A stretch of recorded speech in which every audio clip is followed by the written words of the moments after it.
Okay.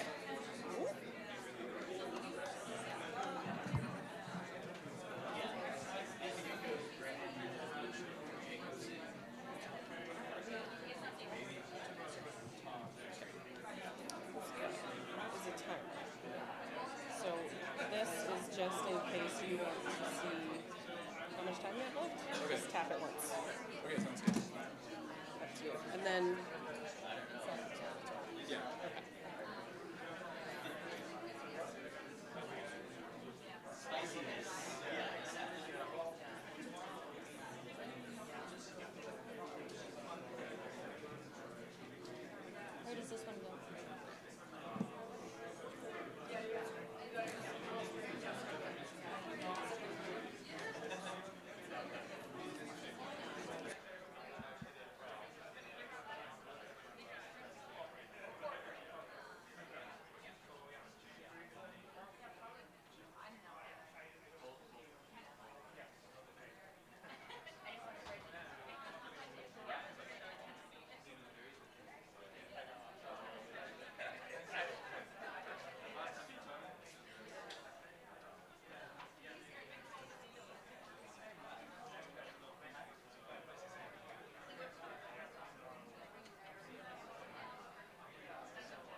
Mary is telling me it's time to get started.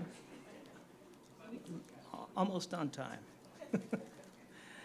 Well, welcome. My name is Greg Heileman. I'm Vice Provost for Academic Affairs here at the University of Arizona. And I'd like to welcome you on behalf of the University of Arizona and the Office of the Provost to the inaugural conference on academic freedom by the Center for the Philosophy of Freedom right here on our beautiful campus. And I'd like to thank both Drs. Mary Rignan and Dr. Rishi Joshi. Joshi, sorry, you just told me and I butchered it, for the work they did in pulling this all together. This conference is timely in demonstrating a commitment to the ongoing and open civic engagement, constructive interactions on important issues in higher education and society. For the past century, the principle of academic freedom has been a bedrock of higher education in the United States, essential to the mission of the academy. It refers to the freedom of professors, students, and academic institutions to pursue knowledge wherever it may lead without undue or unreasonable interference. At a minimum, academic freedom involves the freedom to engage in the entire range of activities involved in the production of knowledge, including choosing a research focus, determining what to teach in the classroom, and presenting research findings to colleagues, as well as publishing those findings. Nevertheless, the AAUP, the American Association of University Professors, in a 1940 statement on academic freedom and tenure, noted that teachers should be careful to avoid controversial matter unrelated to the subject at hand. And it cautioned that when professors speak or write in public, they are free to express their own opinions, but they should show restraint and clearly indicate that they are not speaking for the institution. So these are all issues, I think, currently that we're confronting in the climate that we now operate in. It's also worth mentioning that the Arizona Board of Regents has mandated civic engagement and civic knowledge as a part of the new general education core that we're all of our students, all of our undergraduate students are subject to. And I'd like to thank Sara Mascanali. Did I get that right? For the work she did in bringing that piece about civic engagement to the dialogue that you're going to have today. So gatherings like this model rigorous, respectful, and inclusive discourse in the form of civic engagement in higher education. And so I really appreciate the work that you're doing in bringing this conference to the University of Arizona. And with that, I'd like to turn this over to Professor Mary Rignan for additional comments. Welcome.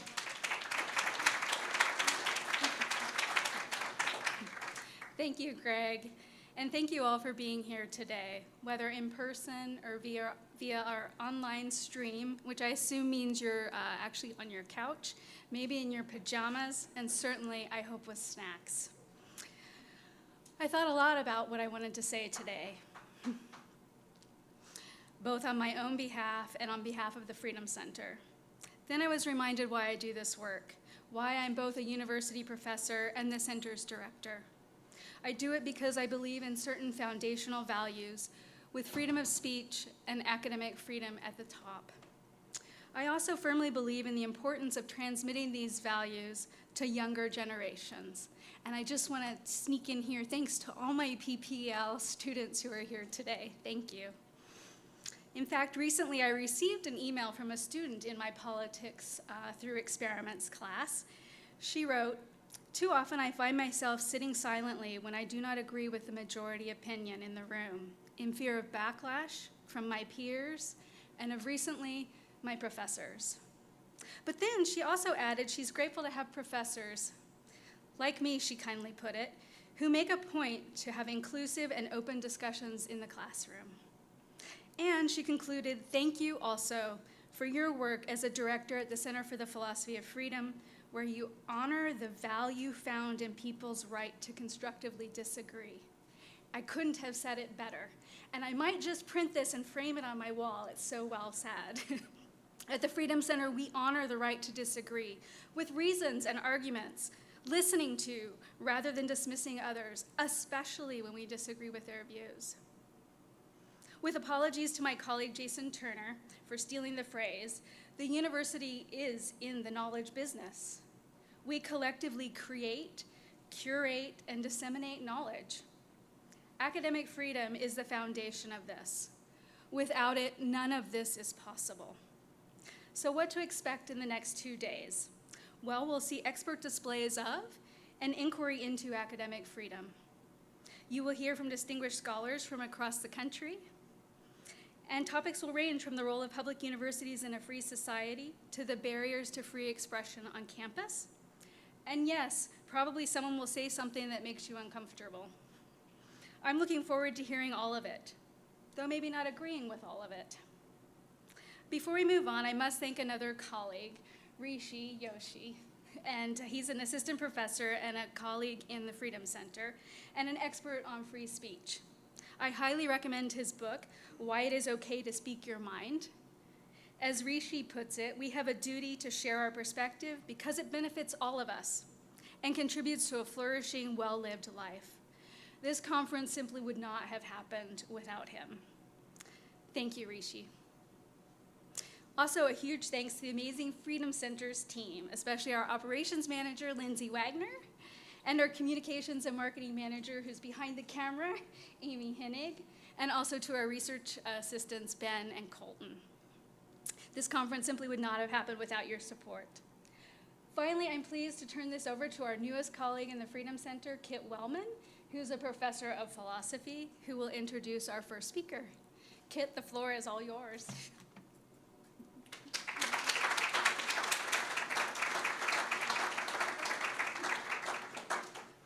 Good afternoon. A quick piece of housekeeping. The hope is that with today's session and all of the sessions tomorrow that we'll have plenty of time for Q&A. If you're old school like me, you can just raise your hand and hopefully be called on in due course. But if you're new school, very much unlike me, there will be a QR code up on this behind the speakers during the Q&A, and so you can put in anonymously a question. You can also like other people's questions that have been put in, and that QR code is good for all kinds of information about the conference. So utilize that, please. Obviously, we'll thank you in advance for asking brief and civil questions throughout the weekend. But the main thing I want to do up here is introduce our speaker, Professor Jason Brennan. And boy, are we in for a treat this afternoon. If you haven't looked at his CV, don't. Just don't. Few things are more corrosive of a philosopher's self-esteem than becoming acquainted with Dr. Brennan's productivity, which is unparalleled. So I'm introducing him, and even I didn't look at his CV because I knew that I'm far too fragile for that. But I'm pretty sure that he got his PhD from the philosophy department less than 20 years ago. And if I were in Vegas and the over-under for a number of books he's written was 20, I would bet the farm on over. So pretty spooky. Obviously, this is the record of someone who does not have children and does no service to the... I'm just learning he does have children, and that he does enormous service to the community. He is, in addition to being in the senior leadership of social philosophy and policy, he's been the editor of Public Affairs Quarterly, and more recently has taken over as the editor-in-chief of Philosophy and Public Affairs. So I'm having trouble with my self-esteem at this point. To make matters worse, his stuff is uniformly superb. His work is really, really good. I can't say uniformly. I haven't read everything. I can't read as fast as he writes, but I've taught some of his books. I think I was an external reviewer for both of his promotions, and I've probably read about half a dozen of his books pre-publication for presses. And they're unfailingly, rigorously argued, and more important from my standpoint, he doesn't put pen to paper unless he's got a really interesting idea. And then most of all, he's not afraid to swim against the current.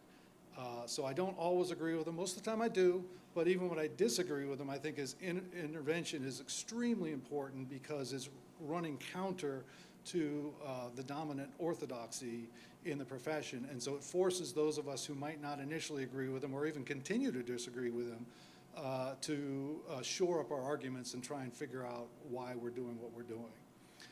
So I will just say that my second favorite book, so given that I've urged you not to look at his CV, you might not know what to read. My second favorite book of his is the book that he and Bas van der Wassen wrote, In Defense of Openness. It's extraordinary in breadth and depth and originality. But my favorite book is one that he and Samuel Freeman just teamed up on called Debating Libertarianism. And talk about clash of the titans. I bet that Jason doesn't think as highly of Samuel's contribution as I do, and it may be that Samuel doesn't think as highly of Jason's contribution as I do, but I think both are magnificent, and I think this is going to be a landmark book. And I'll just close by saying this. According to OUP's website, it was published 10 days ago, and I cannot promise you that is Professor Brennan's most recent book. So with that, please welcome Dr. Brennan.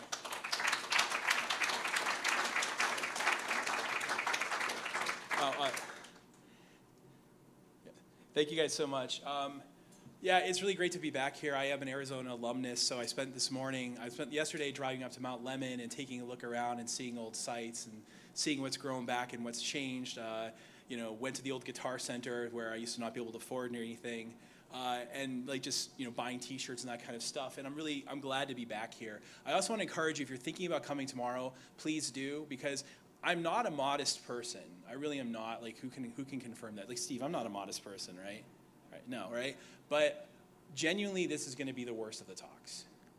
I hope it'll be good, but it's going to be the worst because the other people that are here today, this is like their bread and butter, and they have incredibly insightful things to say about this topic, right? And so what I want to do today is talk about the issue of academic freedom, which unfortunately is a timely topic.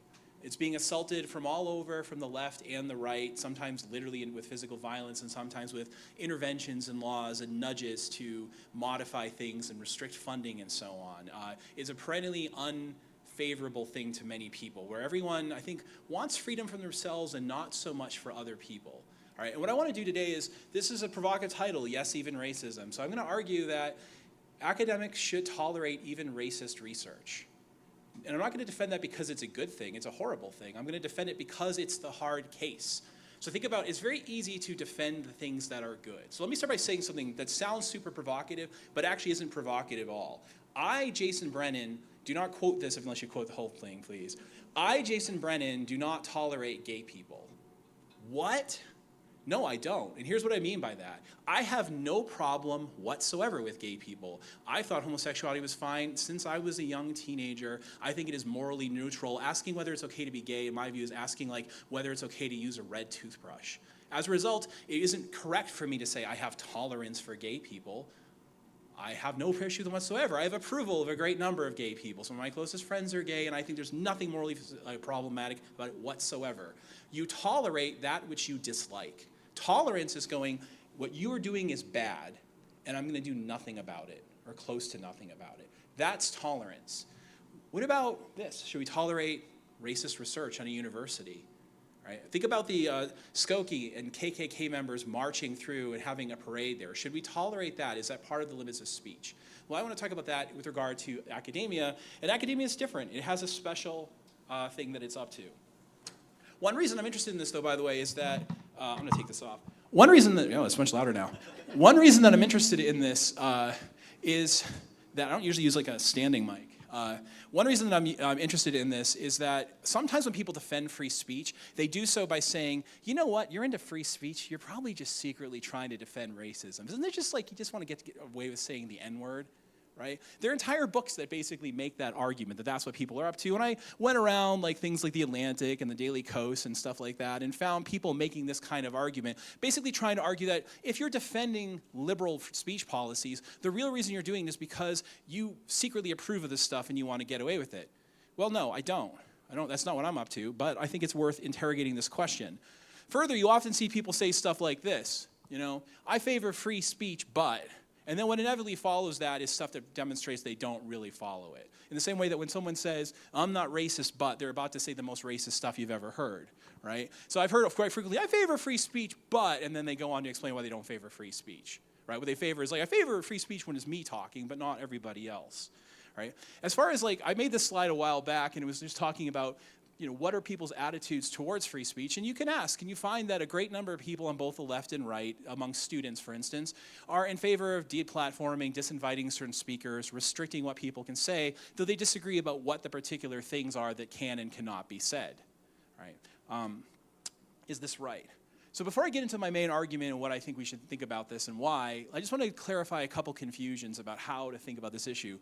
One is, this is going to be a talk about the ethics of the university, not the law, right? So as far as the law is concerned, there's really complicated stuff. This is a public university. This is a governmental institution. As a governmental institution, in principle, it's bound by the First Amendment, along with some interesting case law that talks about how the First Amendment applies to public universities.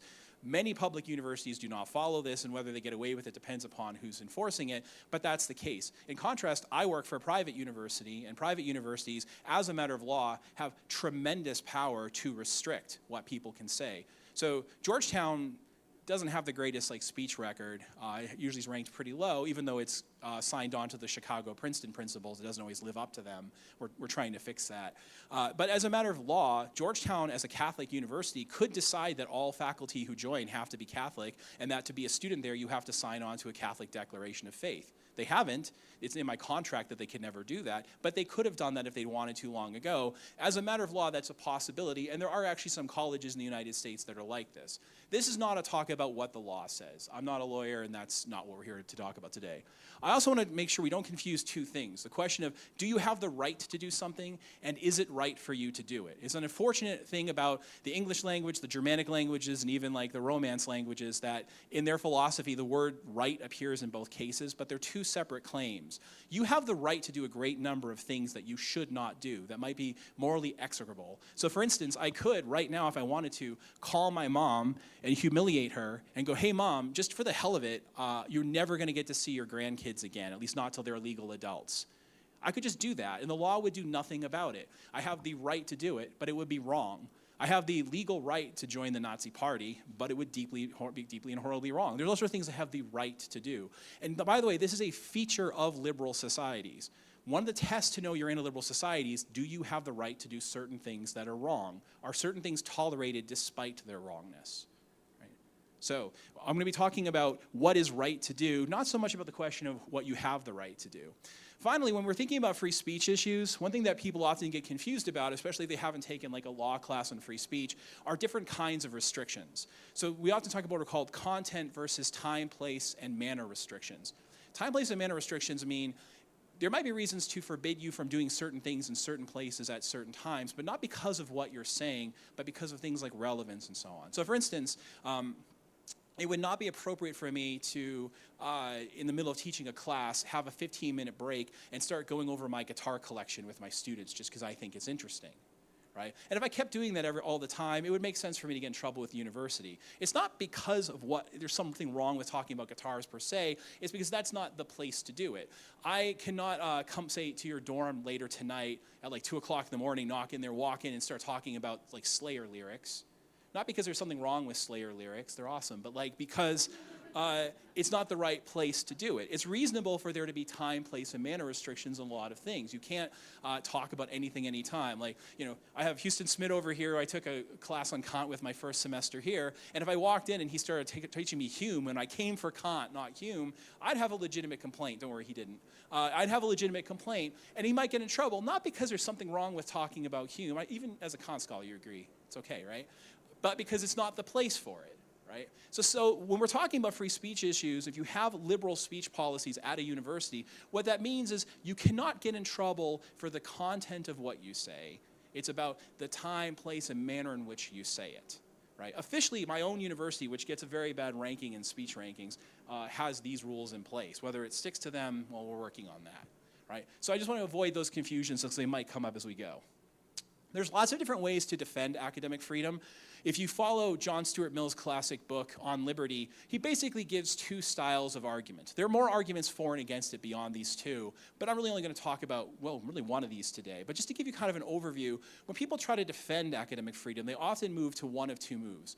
One's what you might call the positive argument for academic freedom. The positive argument is to say the reason we should have liberal speech policies is because of the good that it generates. In the long run, in the long term, overall, having wildly open and wildly tolerant speech policies generates a great number of goods, social goods, knowledge goods, epistemic goods. It makes us learn more and better to have these kinds of policies. So basically it's saying it's beneficial to let people speak and defend bad ideas. I actually think that's true, but I'm not really going to talk about it much today. I'm going to go on the other half. The other way of putting this is to ask, well, what's called the negative argument. Can we trust people to police this stuff?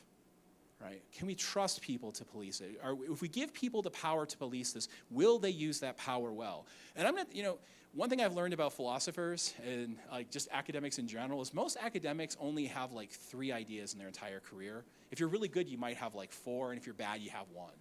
Right? I don't know how many I have, but one of my ideas is just this.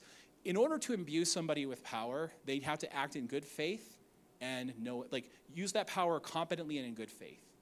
That's one of my basic ideas that goes throughout almost all of my work.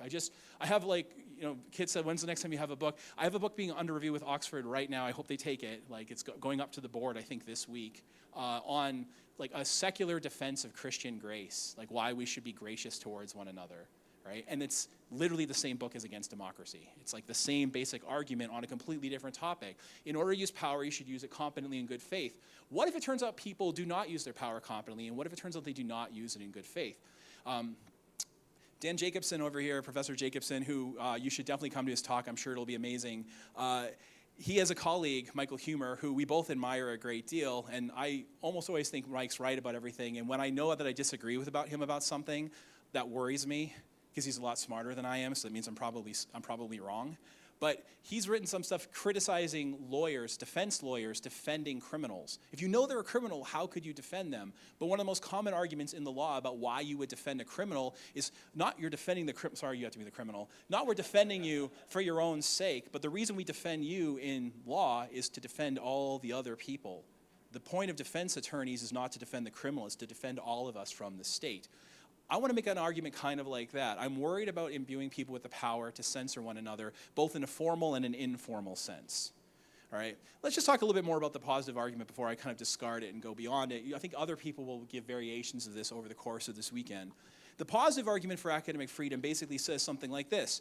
Universities and colleges ought to have the policies and the rules and the norms which best tend to produce and disseminate the truth, and produce high critical thinking skills and high degrees of understanding and produce social progress. That is what we're here for. That's why we exist. That's why it's worth funding us. If they don't do that, we shouldn't have it. And then it makes another argument, another premise in this commonly made argument is that having active and rigorous debate over every idea, including ideas that people think are sacred, including the ideas people think ought not to be challenged, is the best mechanism to do that, and that requires liberal speech policies. I think this argument is correct, but I'm not really going to defend it today. I'm just going to give you the shape of it and move on. Instead, I want to move on to the negative argument. The negative argument's a little bit more of a bummer. It's also a little bit more fun, but it's a little bit more of a bummer. The negative argument says this: empowering administrators, faculty, and students to control and censor what other academics do will lead to high rates of abuse and bad consequences. It will undermine academia's ability to discover the truth and disseminate it and produce high critical thinking skills. And then therefore, we shouldn't give them that power, and therefore we should have liberal speech policies. So it's very much going to depend upon largely empirical claims about what happens when we give people this kind of power. Does it work out or not, and how would we know? All right. So with that, let's get into it. All right. You often hear people say things like this. In fact, I've seen this all over, but I've actually had this in a forum like this we had at Georgetown. We have a academic freedom workshop kind of thing that's run by one of the former NPR announcers, some famous person whose name I can't remember. And we were talking about these things, and a student raised her hand and said, I think it's okay to have free speech issues, but I don't think that there should be any classes where people debate things like who counts as a human, who counts as having rights, what rights do people have? who has moral status? Like, how dare we debate those sorts of things? Like, we don't want to dehumanize people and deny their status. If you have open discussion about that, what you're going to end up doing is have people basically effectively point to certain people and say, you don't really count, you don't count as much, you don't have those kinds of rights. We shouldn't be debating this stuff. Don't you agree? And she asked me. And I went, no, I don't agree at all. And she's like, what? And I'm like, no, and the reason I don't agree is not because of even something special about me as my particular politics. The reason I don't agree is because I'm a philosopher. That's the field. That's like what we do for a living, right? If you work in normative ethics or political philosophy or meta-ethics, this is just literally what you are talking about all the time, right? We are asking these very questions, right? And that matters because, oops, went the wrong way. The reason why this matters, because if you're worried about dehumanizing people, denying their dignity, denying them their rights, having views where you're in some way denigrating people, anytime you make a moral mistake, you're going to be doing this to some degree. Right? Because that's just very much the content of ethics. Pretty much every incorrect moral belief denies people's agency, denies their status, denies their rights, denies their humanity, and so on. Because for the most part, that's what moral belief simply is about. It's about these very issues. So that means if you're making any moral mistakes, and guess what? You're probably wrong about something. In fact, you're probably wrong about a lot of things, and me too. You're going to have views which fall to this problem. You're going to be inadvertently, not under that description, denying people's status, denying their rights, and so on. Why? Like, just think about what the content of moral beliefs are, the kinds of things you might talk about in a philosophy class. What makes somebody a moral patient? The kind of thing to which moral obligations are owed. What makes something a moral agent? The kind of thing that can have moral obligation. Which rights do people have? How strong are they? Why? Against whom? Might anyone ever deserve to suffer or to die or to be poor or have anything negative fall upon them? Do some lives matter more than others? Who gets priority? When, if ever, is violence permissible? Do some people merit higher status than others? Are some people morally better than others? Should some people have power over others? When should we defer to or reject other people's testimony? When should we validate or reject their feelings? When do differences in personal characteristics justify different outcomes or treatment? Is it ever not worthwhile to save someone's life or provide them what they need? Are some lives not worth living? Can we live high while other people die? What makes sexual assault wrong? When, if ever, can we break promises? Is there a human right to democracy? This is part and parcel of the field. Like, the people in this room, like, if I just point like this, there's a bunch of people in this room that have written lots of papers and articles on this stuff.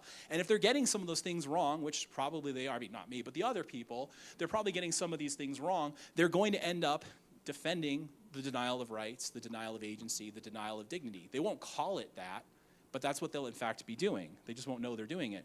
Just to give you an illustration, suppose the issue of sexual consent is one-dimensional. It's probably not, it's probably multidimensional, but suppose it was a simple thing. All the possible things that can happen fall on a one-line continuum between completely and horrifically non-consensual to completely and totally sensual, and then at some point there's some sort of fuzzy line where it, you cross the line and it becomes, over here it's some sort of sexual assault and over here it's not.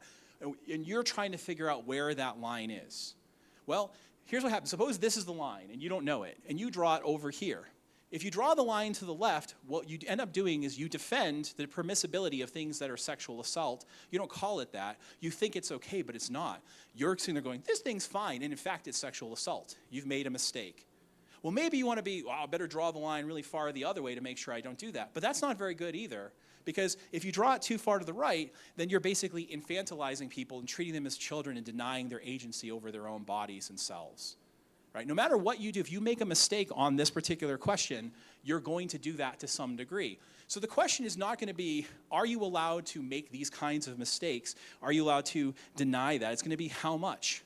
Just to illustrate this further, suppose it turns out that the pro-choice position is wrong. I'm pro-choice, by the way. Suppose it turns out that the pro-choice position is wrong. Well, it follows that someone like me is basically defending what amounts to mass murder, right? Millions of mass murders per year, like mass on the scale of millions, right? If atheism and agnosticism are wrong, then we're violating our most fundamental duty, to love God. If Marxism is correct, and there's a great number of Marxists here on this campus and elsewhere, then the typical social democrat, and there's more of those here than Marxists, defends employment relations that are literally akin to slavery. If it's wrong to kill and eat animals, then advocating meat eating, which probably most of you do, if not all of you, is an endorsement of a catastrophic moral horror. If skepticism about government authority is correct, if governments actually don't have authority and legitimacy, then the typical democratic theorists and most of those people in this room are advocating systematic, unjust violence against individuals, and you have the view that people's rights can vanish because some people voted to get rid of them. Right? This is just what the content of ethics is. So this kind of argument, like you can't let people do that because it has this problem. Every wrong view has this problem. The question is, how wrong can you go before it's too much? Can you actually figure out a line where things are too bad that you shouldn't tolerate them at all? Right? And I'm going to look at the hard case. So how do you argue against giving people power? What's the kind of general strategy for doing that? One way is to just say people have the right to do something regardless of how well they use it. I think that's true of a lot of things. I'm not even going to make that argument today. I'm going to argue for something else, about worrying about giving people power and what's dangerous about it. One way you could do that is to show that particular people who are considering them being with power are morally corrupt and likely to abuse that power. I have a colleague in the finance department, actually I have two colleagues in the finance department at the McDonough School of Business who had a paper retracted for research fraud. Or errors, but it was fraud, right? If one of them were recommended to be deputy dean, I'd probably like raise my hand and be like, vote of no confidence right now. I'm worried those particular people are corrupt based upon their particular history, so I don't want them being in charge. So one way to argue against giving someone powers to go, sorry, you suck. Like you've screwed up, you're not the right kind of person. I don't think you should have power. Sometimes you can do that with particular people because you know something about them, but not always. Sometimes you might argue by show that in general, people are quite corrupt, especially with regard to that kind of power. Like in the history of the world, when we give people this power, it goes badly. So it sure would be a surprise if it goes well this time. Another thing you might do is that in general, people tend to abuse any power when they have it, lots of different kinds of power. Or you might even show that they abuse even weaker power. So imagine you have a dean who has a small amount of power and they're already abusing that, and then someone comes along and says, should we give them even more? That'd be a pretty good reason to say no. So I basically want to say all of this stuff is true about us as academics, about students, about administrators, and about faculty. We look quite bad on this respect. And for that reason, we should be careful. Right? And with that, I want to say the dumbest thing I heard as a grad student here. It happened over in the Rogers College of Law. I was taking a class. It was a joint class between philosophy students and law students. And at one point, I won't say who the student was. I don't know what happened to her. Maybe, I hope she doesn't become a Supreme Court justice or something. But at one point, we were talking about these issues in environmental justice. And she said, and I quote, this is a direct quote, "This goal of environmental justice is so important that if it takes a KGB to make it work, so be it. I just hope the right people run that KGB." And we're like I sat there with mouth agape. I quoted her in my first book that I wrote. She said that. And then the problem with this is there's no such thing as making sure the right people run the KGB. There's no such thing as that. One reason is because when you create something like a KGB, you might have really noble and good people like J.P. Messina. JP, I'm not kidding, I think if you made him in charge of the KGB and it was made up entirely of people like JP, things would be fine. Be no problem at all. He's not a corruptible person, he's really good. So it would be okay. But the thing about JP is he wouldn't be the only person trying to get that power. In fact, he wouldn't even go for it. You don't want the power of the KGB, right? Look, he means it, he's not kidding. It wouldn't just be him, it would be a bunch of other people trying to get that power, and they wouldn't necessarily have the right ends in mind. They might think that they do, but they wouldn't necessarily. And they have an advantage. The thing about corrupt and bad people is they're willing to do whatever it takes to get it. Whereas JP, being a principled person, is not. So there's a tendency for the worst to get on top. You don't want to create an institution like that because it's going to get captured by the wrong people. In fact, in general, I would say something like this. Be really wary. This is one of the basic lessons of liberalism. Be very wary of creating any institution of power that you would not want your ideological enemies to hold, because they will hold it within 8 years. Right? So far, that has never been wrong. So it'd be surprising if it starts being wrong tomorrow. Right? That applies to government, applies to everything else. So who would try to staff the censorship boards? Like if you had a board trying to censor academics and deciding what they're allowed to say, who would be the people that would staff it? I'm actually going to tell you who it is. This guy. At Arizona, it would be this guy, David Gibbs. Right? He's a historian. He's the one that would try to do it because he goes around harassing people, like claiming that they get money from the Koch brothers and they're therefore evil, really corrupt, and he gets people to protest him and stuff. I thought he might be here today. I was gonna use a slide either way. It would be him, right? He's the guy who would try to do it. David Gibbs, and he thinks he's a hero. He sincerely believes that he's doing heroic stuff and he's stopping evil and corruption. It's not like he wakes up in the morning and he's like Milton Satan, evil be my good. He thinks like there's really corrupt stuff and he's a hero trying to fight it. But he also has a very restrictive view about what kinds of things can be said and who should say it and who should get controlled and so on. He would work really hard to be on the censorship board. I'm sure of it. He's already trying to censor people and he's not on the censorship board. What if you actually gave him power, right? Yeah. By the way, if you hear this, David, I don't get money from the Kochs, right? I would take it if they offered it to me, but I don't get money from the Koch. In fact, if you're wondering what sort of outside activism I do, I can't disclose the details of this, but last year I helped a legal firm sue a really big company for $20 million, and I really did help, and they won. So if anything, I'm not a corporate shill. I'm apparently an anti-corporate shill, so despite what people might think. All right. The people who have power might not really realize they're making mistakes. I'm not going to get a lot into this, but there's this really interesting book by Paul Thagard called Falsehoods Fly, Why Misinformation Spreads and How to Stop It. Right? And he's very strongly in favor of having government censorship of misinformation and actually even things that are true if it could be misleading. Right? And he wrote this entire book about this, and my friend and colleague Eric Winsberg just published a recent critique of this book, going through fact-checking it, and basically showing how often he gets the facts wrong. The very guy who wants to do the censorship would himself maybe be a subject of censorship because he's engaging in so much disinformation. He doesn't know that he's doing it. He thinks he's doing the right thing, but he's mistaken. Right? I'm not bringing this up because I want to spend a lot of time on this, but oftentimes the very people who think that they're stopping disinformation are themselves propagating misinformation. All right. What about academics in general? Are they trustworthy in general? Honestly, I don't think so. Right before I came to Arizona, I was working for a company called Geico. Anyone here have Geico insurance? All right. Good news. Geico is an incredibly ethical company. Every day that I worked at Geico, I came home and went, all I did all day was the right thing. Right? And I saw other people do the right thing constantly, right? It's literally built into the way they hire people that they have checks on ethics. I could tell you about how their management techniques if you wanted to know more. But they just do the right thing all the time. You go home and go, that was boring, but I felt good about it. Did the right thing constantly. And then I got back into academia, here in Arizona, and then started seeing, not to blame me, but just all sorts of really shady business ethics stuff. Just not really all that good. And a couple of years ago, a colleague of mine named Phil Magnus wrote basically a book that was on the business ethics of higher ed. It's called Cracks in the Ivory Tower. I'm not going to go at great length through it, but I'll tell you about some of the little details here. Here's some of the stuff that we basically find in the book. When you look around academics, you find that a lot of their behavior is explained by them being subject to perverse incentives and them taking the debate.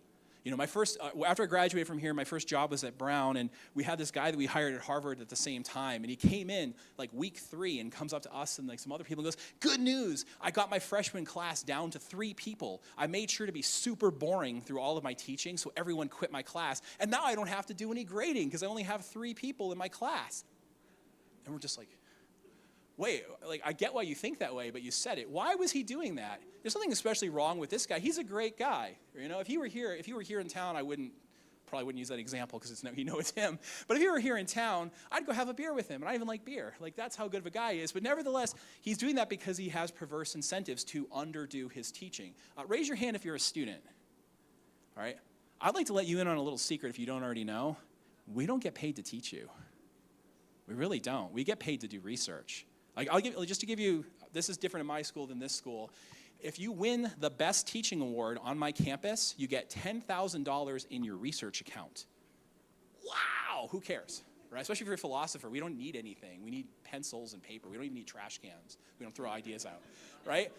Who cares? If, on the other hand, you publish 2 articles in A-level journals that no one reads, you get a research bonus of 2/9 your base salary in your pocket. Right? 10-year promotion, these are almost entirely based upon based upon research, not upon teaching. Right? That's where so if you wonder why your teachers are having office hours on Friday afternoon where you don't want to go, that's why. Right? Because of perverse incentives. Those are mild things. We found that nearly every university engages in what we call negligent advertising, meaning they make a bunch of promises about what the university will do for you, and they don't do any testing at all to see whether they keep those promises. And even worse, for many of the promises that they make, there's a vast literature testing the quality of these promises and finding out that they're wrong. So for instance, how many of you liked all of your gen ed class? How many here had a gen ed class that you thought sucked? You didn't learn anything from? Me too, right? Why do you have to take those classes, right? They make all these promises about you're going to learn this and learn that and so on. Actually, there's a big literature in educational psychology testing that, and a lot of times it comes out negative, right? Like freshman composition classes don't appear to work. Right? Nevertheless, speaking of gen eds, one of the things we did in this book was we found the biggest predictor around the country of whether or not you would have to take a gen ed class in a particular department was how financially needy that department was. Some departments are broke and they have no outside jobs and they have no money. And those departments, we've all seen this firsthand if you've been on gen ed committees, go and lobby really hard to make sure you have to take as many classes as possible with them. And then there are other departments that are rich, like economics, and they don't. Right? The biggest predictor of when you have to take a class with someone is how financially needy they are. And the reason that is because at most universities, not mine, but most universities, I think including this one, every butt in a seat translates to money for your department. So if you can't make people come by like having cool classes they want to take, you go get the gen ed committee to force them to come. Right? We found that, despite talking about equality all the time, and this is an obvious thing, universities are mostly selling status. It's a big thing that they're buying, they're selling. Right? We found a tons of wasteful credential system. We did all this stuff about the grading and evaluation systems and how they fail. But overall, we found just lots of what's called rent-seeking in universities, which is people capturing resources for their own selfish benefit at the expense of others. I'm not going to go through all these things, but I have a whole book about it. This is my background worry before I even get to censorship. I'm like, even on relatively mundane, non-politicized stuff that's kind of boring, they're already not doing that great. All right? But what happens when we get to politics? What is politics for most people? Right? Politics for most people is sports fandom. Right? It's basically psychologically equivalent to sports fandom, but a much more pernicious form of sports fandom. So for instance, my favorite sports teams are the New England Patriots. I have a Tom Brady and Bill Belichick signed football in my office. Yes, it is deflated. The Boston Celtics, the Boston Bruins, and the Boston Red Sox. Does anyone care to venture a guess where I grew up? Right. Why did I pick those teams? It wasn't because when I was around like 6 or 7, I was like, oh, I'm just going to pick the teams that are best for me. They've really never done anything special for me, frankly. Right? It's not because I'm just going to pick the best teams there are, because when I was 6 and 7, it wasn't them. Luckily, through my 20s and onward, right, I was like at Gentle Ben's watching the Red Sox win the World Series in 2004. But luckily, I had a 20-year run where they were great. But when I was a teenager and younger, they sucked. They were all terrible. It's because I'm from that area. But think about something that I might do. I might wear Red Sox clothing around Boston. Or I'll be walking around Georgetown's campus and wear like a Georgetown t-shirt. Right? A lot of you are wearing Arizona shirts. Like we know you're a member of the group. You're here. Right? Why would we do that? A lot of what we're engaging in is what's called social signaling, right? So I put these 3 pictures up because they're all kind of the same thing, even though they don't look like it. Why is this is a fake stock photo, but people actually do this when they get engaged. Like when I got engaged to my wife in Papago Park up in Scottsdale, I took her out to Taliesin West because she loves Frank Lloyd Wright, and then I gave her this. I took my entire first year fellowship that the philosophy department gave me and spent that all on a ring that I couldn't afford. Luckily, I had a TA ship too. And I got down on a knee and I gave her this speech about building the architecture of our lives together, and did that kind of stuff. Why did I give her a useless trinket instead of like a car? When I wasn't enough for her. Why didn't I give her like stock options? If I'd given her like $6,000 in stock, that would be worth so much more money now. Like that ring is even worth what I paid for. They depreciate in value. Why didn't I do that? Well, it's important for this to work that it be a useless trinket, because what you're basically doing when you're giving someone a ring in an engagement ceremony, this is very romantic. Remember this if you get engaged. Like remember this speech. I'm telling you how it works. What you're doing is being like, I love you so much, and to prove it, I wasted money on a trinket. And that actually gives you the right kind of signal. It's like, oh, that is actually really strong evidence you really do love them. It's also evidence for you. It's like, do I really want to marry? Is she the one? Well, I'm willing to blow my entire first year undergraduate fellowship on her. I guess so, right? That's part of what you're doing. You're engaging in signaling, and it helps communicate information that could not be communicated directly through words. Because anyone can just say, I love you forever. It's easy to say that. Like, JP, I love you forever. Doesn't mean anything, right? Sorry, right? But, if I came like, JP, I really want us to form a new partnership or something. Like, here's $30,000. Like, oh, maybe he means it, right? Because it costs something. Over here, we have MS-13 gang members. Their tattoos on their face are the same thing as the engagement ring. They serve a purpose. In order for this group to work together, they need to trust one another, but they have a problem. They're a bunch of murderers and rapists and thieves, so they're not trustworthy people. How can they tell that they can trust one another? Well, they allow themselves to undergo difficult initiation rituals, they learn a bunch of stuff, and they brand themselves with tattoos, which is very strong, a very credible and strong signal they're committed to the group. And it works, which is why MS-13 is such a successful gang. And then over here we have sports fandom.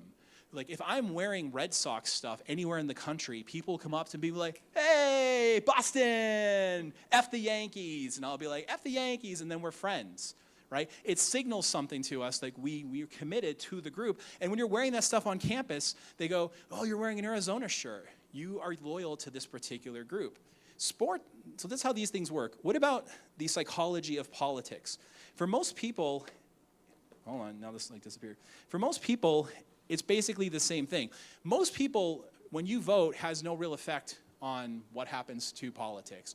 But your voting behavior and whom you affiliate has a big effect on how people react to you. So for instance, I'm not a Republican for what it's worth, but suppose I were walking around this campus, especially around the faculty, going, I love Republicans, Donald Trump, he's awesome. How do you think the faculty would react to me? Mostly positive, mostly negative?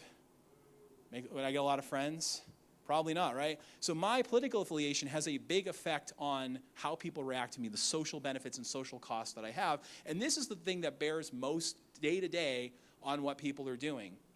They get social costs, they get social benefits. Even in my own neighborhood, for a long time, people had these signs up that say, in this house, we believe things like, no human being is illegal. They actually do believe that. I don't. Well, I believe they're illegal. I just don't care that they're illegal. Kit just told you, I wrote a book defending open borders. There's like 2 people in my neighborhood who are actual open borders advocates. My neighbors in favor of massive immigration restrictions, just slightly less than the Republicans. That's it, right? They had signs that say Black Lives Matter, but they're also paying a premium to not live around black people. Do they really mean it? I don't know. They have things saying science is great, and they don't actually read science journals. It'd be like if we had a group of avowed atheists who nevertheless have Christ as King signs all around the neighborhood. That's what they're doing, and they get social rewards for it. So there's all this research on the psychology of politics. I am prepared to talk about this for 20 hours if necessary. Some people can vouch for me for this point, but I'm just going to give you a couple key studies that I think are interesting. Drew Weston did this really interesting study where he would find committed Republicans and committed Democrats and show them a celebrity who would say something like, I'm going to do this or not do that. Then he would show them violating what they're going to say. And he'll be like Walter Cronkite saying, when I retire, I'll never go on TV again. And then you show him on TV. Then you stop and you ask the subjects, is he a hypocrite? Then the next final step is an exculpatory statement where he explains why he did the thing. And you stop and you ask the subjects, is that a good excuse? And here's how it works. Democrats excuse independent people and damn the Republicans and excuse Democrats. Republicans do the opposite. They excuse Republicans, they're okay with independent people, and they are convinced that the Democrats are perfectly evil. It's all very biased in how they interpret this. And politically neutral people are kind of nice to everybody. Diana Mutz did this really cool study. One of my favorite books about politics ever is called Hearing the Other Side. It's a great book. And one of the things she does in these studies is to try to figure out what people, they basically go to people and go, you're a Democrat, can you explain to me why someone would be a Republican? And most people, this is the most common answer, and they do the same thing Republicans. You're a Republican, why would someone be a Democrat? The most common answer in the United States is, oh, that's easy. They're stupid and evil, right? People who answer that way and go, yeah, they're stupid and evil, you can then track what that predicts about their behavior. Here's what you find. They give lots of money to political causes, they volunteer and canvass, they're actively involved with their political party, they vote early and often, etc. They're politically engaged. Some people, though, she says, you're a Democrat, can you explain to me what Republicans think? And they can do it. They can actually explain what Republicans think and why, and the proof is you can hand it to a Republican, you're the Republican, they can hand it to a Republican, and the Republican go, yeah, that's my view, that's what I think. Those people don't participate in politics. The people who are, they don't vote.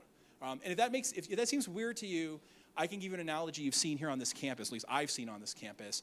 I've seen preachers on this campus being like, tell me if you've seen these guys. They're like, you're all going to hell. You're a bunch of fornicators. Are they still coming to campus, right? Yeah, they're allowed to do it because it's a public university, right? They can't do that at Georgetown. We can kick them right off because we're private. But because it's public, they can come in here. You're a bunch of fornicators. You need to read the Bible. You're going to hell.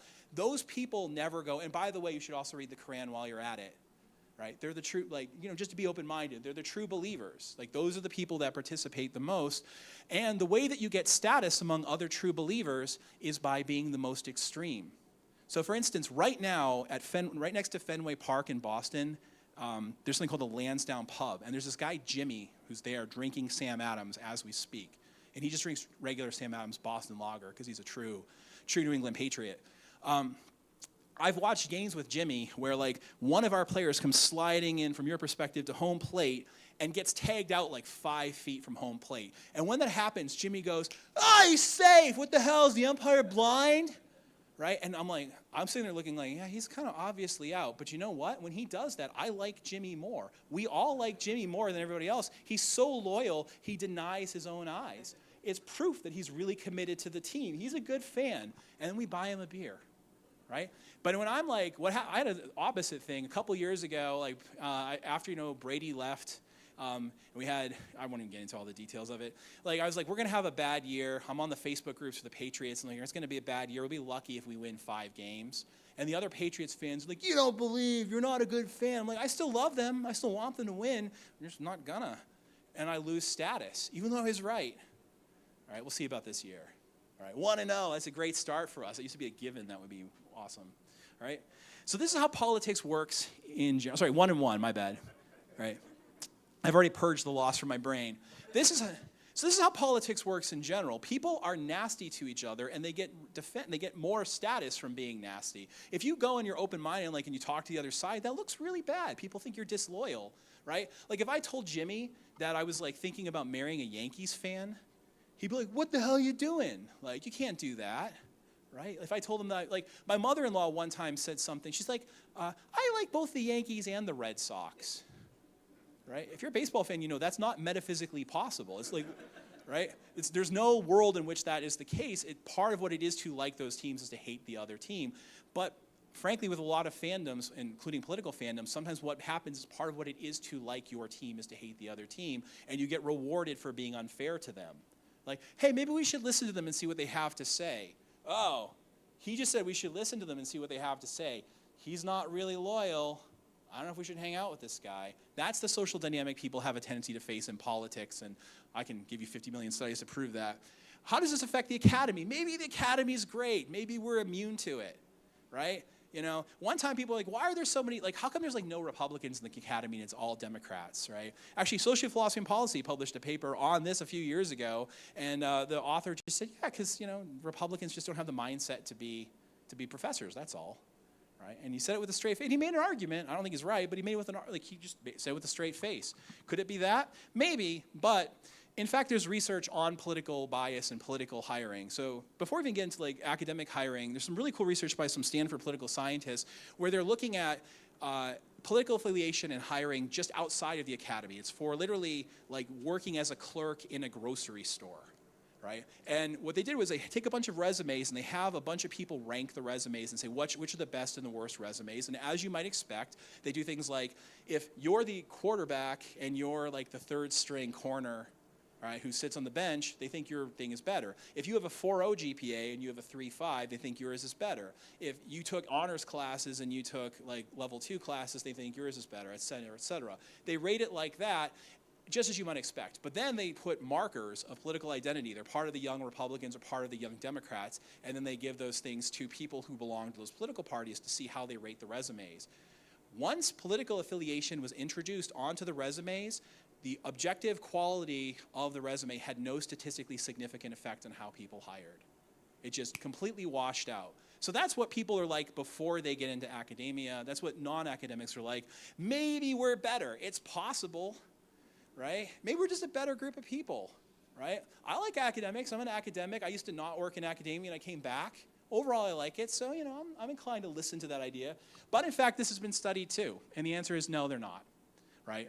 There are all these studies doing things basically looking at, hey, this is literally a study. Hey, psychologists, you know how we don't have any Republicans? You know, there's like one, and he's like 70, he's going to die next year, and that'll be the last one. Would you, as a Democratic psychologist, be willing to hire a Republican or a conservative into the academy? A very large percentage of them like, no, right? I wouldn't. I discriminate them against them pretty significantly. I would mark them down. It works out to be like on the scale they came up with in this study, they get marked down by like 3/10, like their overall score would go down on a scale of 10 by like 3. And keep in mind how hiring works. If we're the hiring committee and we've got somebody we're kind of interested in and like 2 people are really deeply opposed to them, they're just not going to get hired. And by the way, if you go around asking people, so there's this thing called social desirability bias, which means when you ask people questions, anonymously, they answer them in ways that make them look good, and they deny things that make them look bad. So if you go out to people and go, hey, how many people in this room have pickpocketed someone? How many people have ever stolen something from a store, and like 3 out of 100 people raise their hand? That's the lower bound. The truth is higher than that. So this is a lower bound estimate. So, and there's a bunch of other studies like this. In fact, they do discriminate against people based on their politics. And part of what goes on with this desire to look good is to exaggerate things that are not there, right? Have you heard of the story, The Princess and the Pea? Right, you've all heard of that. So part of the idea is like a good princess is so discerning she can feel the pea under 40 mattresses. So imagine like we're trying to have a game of moral one-upsmanship, and we're like, hey, what do you think about this iPad? Is this company ethical? You know, we all do a little bit of business ethics on the side once in a while. Is this an ethical company? And they're all like, yeah, it's fine. They don't have anything like, well, you didn't see it, but actually, here's what's wrong with Apple. There's this, this, this, and this, and it's some really obscure thing, and like, I guess I'm more morally discerning to you, which I guess just means I'm like a better person. We have sometimes perverse incentives to invent problems where there aren't any, or exaggerate them when they are there in order to show that we're the best.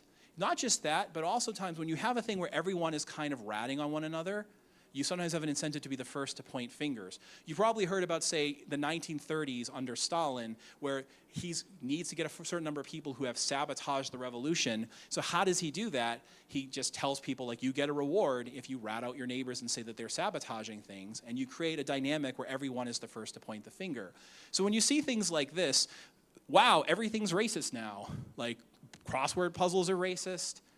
I mean, I have no love of crossword puzzles, but I mean, really? Like, Cornell course, black holes are racist, racism in body odor, professionalism standards are racist, noise pollution is racist, being obsessed with cleanliness is racist, everything's racist. It could be that these are really good people who are discerning that all these things are in fact racist, or it could be that they're just trying to prove that they're like the best people. They might not know themselves. Another thing on this point, like, why think so many of these things are special? Because when I'm talking about, like, should we tolerate even racist research? What's so special about that? Why not say, like, we shouldn't tolerate communist research? Or we shouldn't tolerate people who defend closed borders, or any closed borders. We shouldn't tolerate all these other things. What's so special about it? Another way that you can check to see, by the way, if people are being biased is by what they do and what they say and what they don't say. If I go on Facebook right now, I'm going to see a bunch of Democrats accusing Republicans of being hypocritical about, say, speech issues with like Jimmy Kimmel getting fired and that kind of stuff. And I'm going to see a bunch of Republicans accusing a bunch of Democrats of being hypocritical and talking about stuff that happened under Obama. And I will go, yeah, you're both right. Like, American politics is both sides continuously and correctly accusing the other side of hypocrisy. Like, you don't actually care about the things you say you care about, and I know it because of your past behavior. So with that, let me give you some quotations. I did not edit these. They do have bad words in it. I'm not going to read the words out loud, but there's a bunch of ethnic slurs, right? So here's some racist quotations, and I want to see if you can guess who these authors are. The rapid extension of English industry could not have taken place if England had not possessed the numerous and impoverished population of Ireland at a reserve at command. These people grow up without civilization, accustomed from youth to every sort of privation in Providence, bringing all their brutal habits with them among the class of the English population, which has little inducement to cultivate education and morality. You know, last name Brennan. And like everyone from Massachusetts, I'm half Irish and half Italian, right? So I'm not a fan of this. These Irishmen insinuate themselves everywhere. Their worst dwellings are good enough for them. Their food consists of potatoes and potatoes only. Whatever they earn on these needs, they spend upon drink. What does such a race want with high wages? Whenever a district is distinguished, especially for filth and ruinousness, you can safely count that there's going to be a bunch of Irish people there. And he goes on to talk about how they're drunk and they just play with their pigs, and there's like defecation everywhere, right? This person, not a big fan of Irish people, quite racist against them. All right, same author. Here's a bit of news for Paul. Sam Moore gave us tonight a parting dinner. He sails on Saturday for the Niger, where at Asaba, the interior of Africa, he'll be Chief Justice of the territories of the Royal Niger Company, blah, blah, blah. And he'll become Lord Chief Justice of the Niger, I'm not going to say it, N-words, the very cream of, you can kind of see it for yourself. I'm not going to say it out loud. My dear Laura, my congratulations to Paul. Let us hope that these animals will have the struggle. He uses the N-word again, more N-words. By the way, this was written in another language, but this is the correct translation. They have the N-word in that language, and that's what he said. Another author, in this state, the Jew has the privilege of being a Jew. As a Jew, he has the rights which Christians do not have. Why should he want rights which he does not have, but which Christians enjoy? What is the secular basis of Judaism? Practical need and self-interest. What is the worldly religion of the Jew? Huckstering. What is his worldly god? Money. And he goes on and says a bunch of incredibly anti-Semitic things.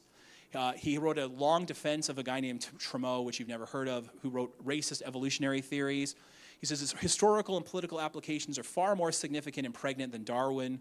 For certain questions such as nationality, there's been a basis in nature that have found, blah, blah, blah. He goes on about the Slavs. He shows the common Negro type is only degeneration of a far higher one. A third author accuses the Chinese of hereditary stupidity. He says the Europeans can no more hope to transform the Chinese than to tame the race of tigers, and nothing less than a second flood will exterminate them. Crinkling beard, curling hair, a broad bow and a square face, full nostrils and a full, somewhat protruding lower lip. His countenance is almost, one might say, of a Jewish cast. He says of the U.S. civil service, a very British Jewish type is perhaps a little too prominent. And of the Bolsheviks, he says, delirium bred by besotted idealism, the intellectual are out of the sufferings and particular temperament of Slavs and Jews. Really racist stuff, right? I wonder if these authors should be canceled for saying this stuff and meaning it. Right? Who are these people? Any guesses? Yeah, B is Marx, right? What's like when you look around the country, the second and like the first one's Engels, right? And the third one is Keynes. When you look around the country, like there's a question like what are like some of the most assigned things in classes? These guys, the Communist Manifesto, right, and a bunch of other things that they've written, very commonly assigned in classes. So you have this weird thing going on where like they're not canceled for saying this stuff and meaning it, right? But then other people do get canceled even when it's not real, or they're trying to cancel people that are fake. So for instance, there's an economist named von Mises, and another person, a Columbian history professor, a person at the University of Columbia, or Columbia University, published this paper trying to argue this guy is really racist and should be canceled. And the way that he did that was by quoting Mises, quoting other people so he could complain about them, right? So imagine you have like me right now going, you know, Hitler says Jews are horrible, but I think he's wrong about that. And then you go, Jason Brennan said, quote, Jews are horrible, end quote. Right? If you did that, that would be horrible. That would be academic misconduct, though it's apparently tolerated in the profession of history because this was brought to the attention of the editors, and they were like, you're economists, you don't know our methods. And this is a very prominent history journal that did that. So you have things where you like will invent stuff to smear other people, but then you can point to people on your side who actually do it, like for real, and you're like, it's fine. You know, it's not essential to their views. It doesn't make a difference, right? How about these things? So the University of California for a long time claimed all of the following are racist microaggressions. If you say, when I look at you, I don't see color. There's only one race, the human race.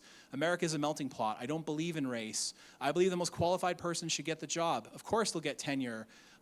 Even though he hasn't published much, he's black. Well, that one actually sounds pretty racist to me. Men and women have equal opportunities for achievement. Gender plays no part in who we hire. America is the land of opportunity. These are very common beliefs that like most of the country believes in. They're things that many black civil rights leaders were advocating back in the 60s and 70s. And then university boards throughout the University of California system were saying, if you say this stuff, it's a racial aggression, it's racial microaggression. Are they right, or are they just trying to smear people? Can we trust them with this? Can we trust people with the power that they're given? I can tell you, we're getting towards the end of my time. I don't want to go on for too long. But even at my own university, we've had problems with hiring and unhiring people on the basis of things that they've said, which were not actually racist, right? So I'm going to end with one final set of examples, just on the question of can you trust people with this power? Do they use it well? I want to talk about rent-seeking in academia. I'll tell you a story. My final year that I was at Brown University, the Department of Engineering wanted to become a school of engineering, and they carefully prepared a document and made a speech about how if they become a school of engineering, that will be massively a benefit to them. They'll be able to hire new people. There's different tax rules. They're going to get all this external money. They're going to hire 8 new faculty. And they were like, look, to be honest, this won't help anyone else in this room, but it won't hurt you either. Please let us do this. That was their pitch. It's a Pareto superior thing. It won't help you, but it will help us. Please, other faculty at this university, let us do this. Because at Brown, the faculty senate is just all the faculty. And then a sociology professor got up and said, I've assembled here a team of sociologists and others, and we're going to vote no on this unless you guarantee to us right now that one of the 8 professors you hire next year will be a sociologist of engineering, a sociologist who studies engineering as a field. Now, I have no problem with that as a research thing. I wrote a book on the economics of higher ed. I get it. Like, I'm okay with that. But she basically said, I'm not going to let you bake cookies for yourself unless you promise me an 1/8 of your cookies. And she said that with a straight face. And she didn't even think it was wrong. What she's doing is trying to capture benefits for herself in a selfish way. This kind of thing happens all the time throughout higher ed. I've heard that, for instance, a bunch of your students, right?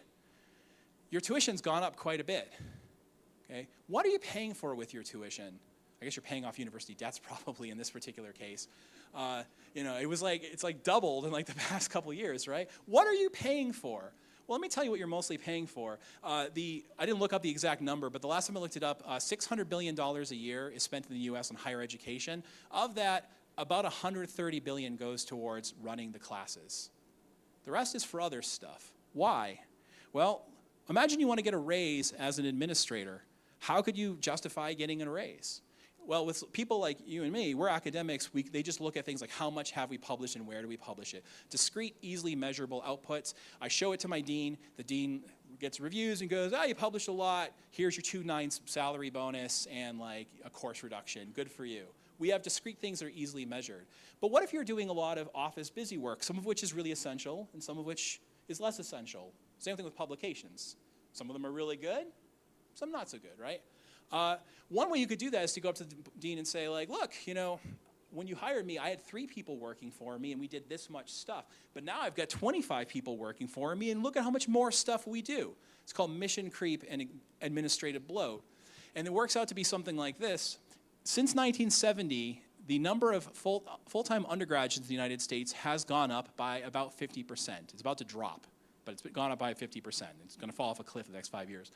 The number of full-time faculty has gone up by 50%. It's basically stayed about 23-1 since the 1970s. It was a little bit worse in the 80s. It's a little bit better right now, but it's basically been 23-1 overall in the country since they've been keeping track of this. The number of administrative staff has gone up by 250 to 400%. And the debate about that is just who you're counting as administrative staff. That's most of what you're paying for with your tuition. Some numbers are things like at at Yale University, they spend $70,000 in administration for every one undergraduate, right? Who pays the cost? Well, not them, right? The students, people paying tuition and so on, right? So I've given you a lot of complaints, like lots of stuff. What am I trying to do? I'm saying, I agree, racism is bad. It's really, really bad. Should we tolerate this really bad thing? If a faculty member publishes something and other people think it might be racist, should we fire them? Should we not allow them to do it? Right? I think it's a bad thing. But lots of thoughts are bad. It maybe isn't particularly, why treat that as the one special thing? I do wonder about that. But more importantly, I wonder if we can trust the people who would staff the censorship boards. They're not enlightened, disinterested do-gooders. They are selfish, self-centered, censorious, tribalistic, political busybodies. They already abuse the power that they have. Do we want to give them even more? I think the answer is no. So thank you very much. I think the plan is we're going to take a 10-minute break, and I'll let Rishi do it.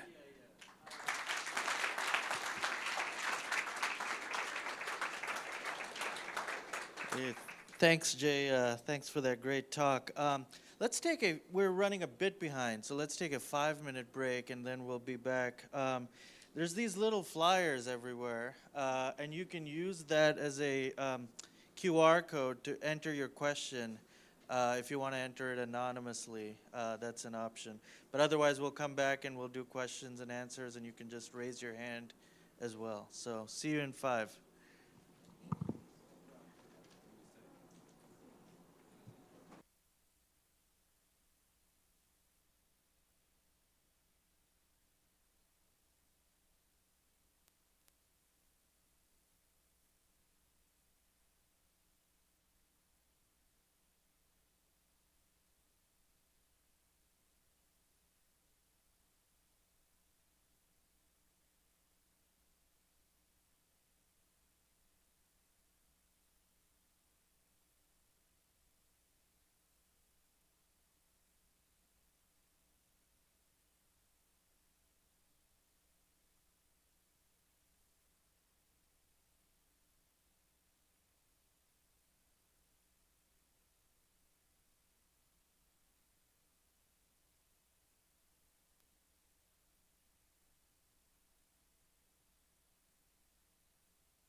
Okay, so let's get started with Q&A.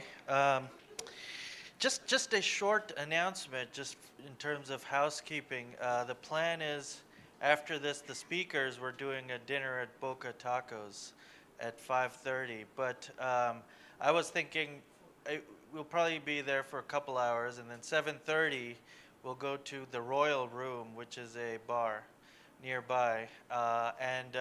So the dinner is just for the speakers, but if you would like to just come and hang out, grab a drink or two, come to the Royal Room at 7:30. Okay, great. So I'm going to start off with, this is a great system. Thanks, Lindsay and Amy, for setting this up. Okay, I'm going to start with a question here. Okay, so here's the question. Are there any sorts of academic speech that we would be justified in giving universities the power to censor, even though they're not trustworthy with power generally?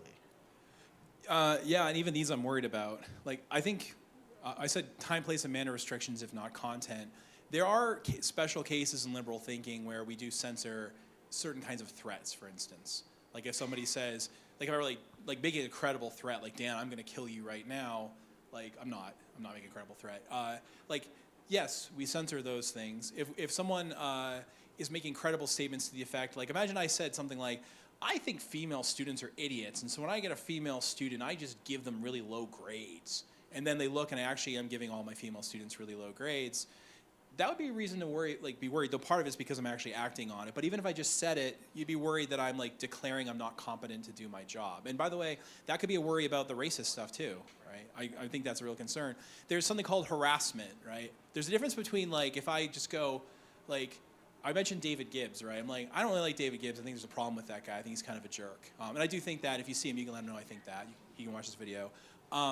But imagine I find him on campus, I go to like the history building and I like follow him around like, you're a jerk, you're a jerk, you're a jerk. That's harassment. And I should get in trouble for that. So I think those things are legitimate grounds to get rid of people. However, the worry is that these things get, by often nefarious administrators, they get used, or students or others, they get broadened and the scope of these things gets expanded beyond their actual content. Right? So I didn't really go through a lot of detail on this, but I had a slide about some people that were unhired by my own university. And one guy in particular wrote a tweet where he said something like, with some racial content, he misworded something. He was not making a racist claim, but he wrote this tweet and it pissed off a bunch of people. Was this, and then they like investigated him for 4 months for harassment. Was this harassment? This is the kind of thing where the particular tweet in question, to figure out whether this counts as harassment, takes roughly 5 seconds. Like you read the tweet and you have any legal, and he was in the law school, so they all had a legal background. Like, is this harassment? Nope. Is it harassment by our university policies? Well, I'll have to Google that. Oh, no, right? Literally, you could answer the question in 20 seconds, but they spent 4 months investigating him until all the students left, and then they found him not guilty on a technicality where they went, well, technically you said it before your actual start date, so we don't have to make a decision.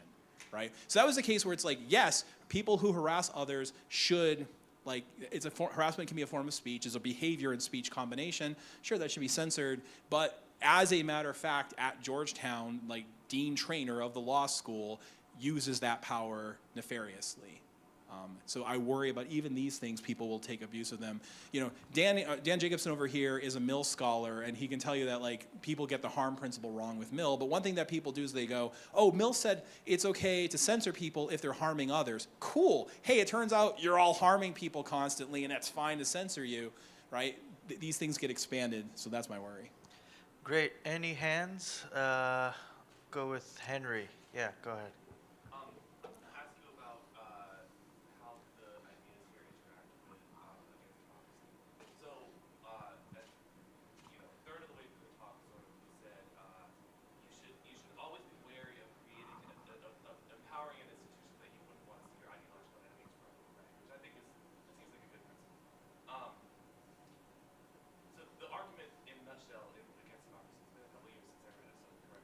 But, people are stupid.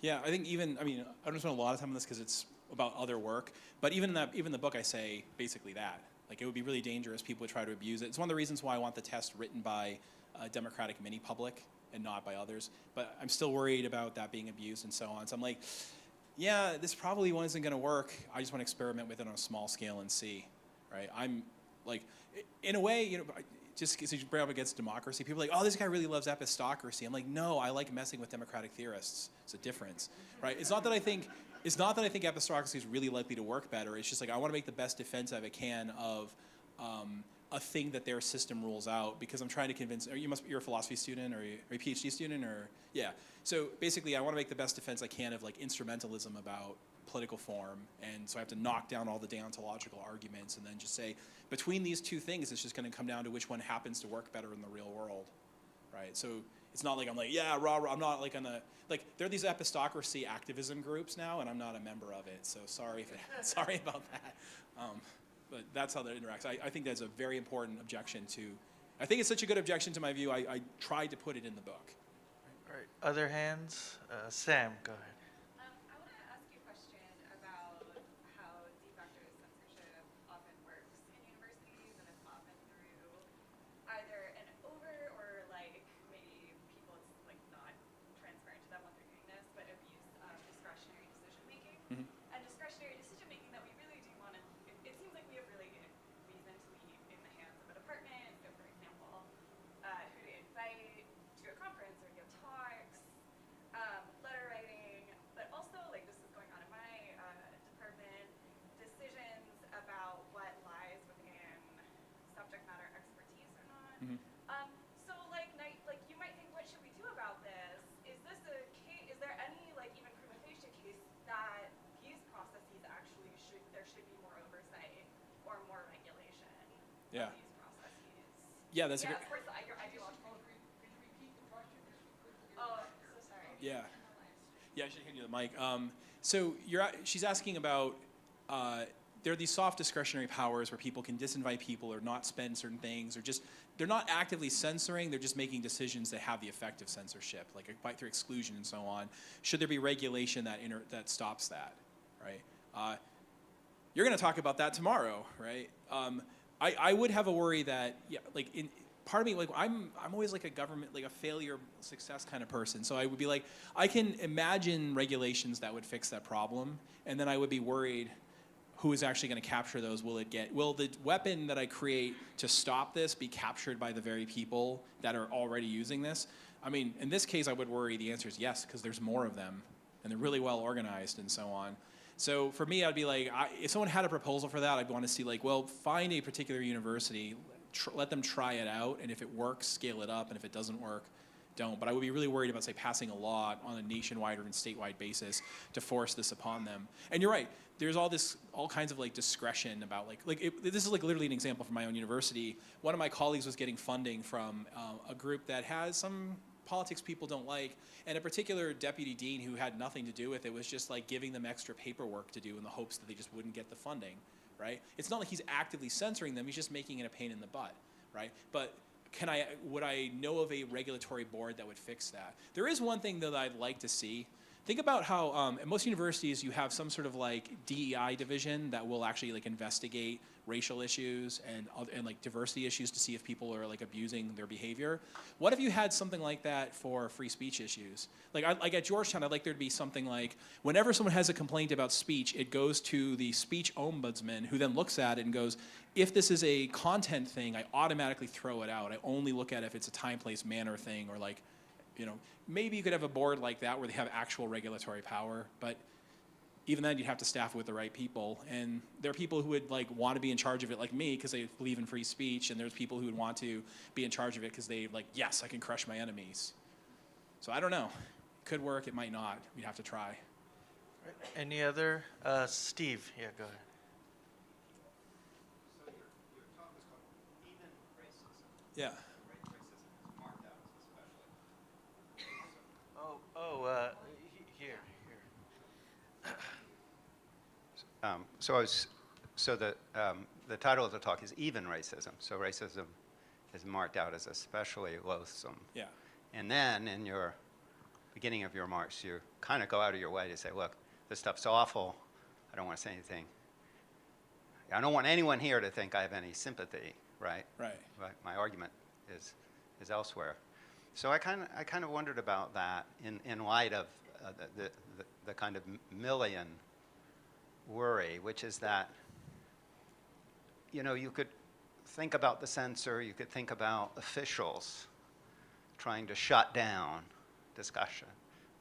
But there's also the more pervasive and probably more effective, diffuse social pressure that accomplishes the same result, right? Yeah. And so you might think, with that in mind, you have this attitude toward racist speech that you want to distinguish quality, and if somebody shows up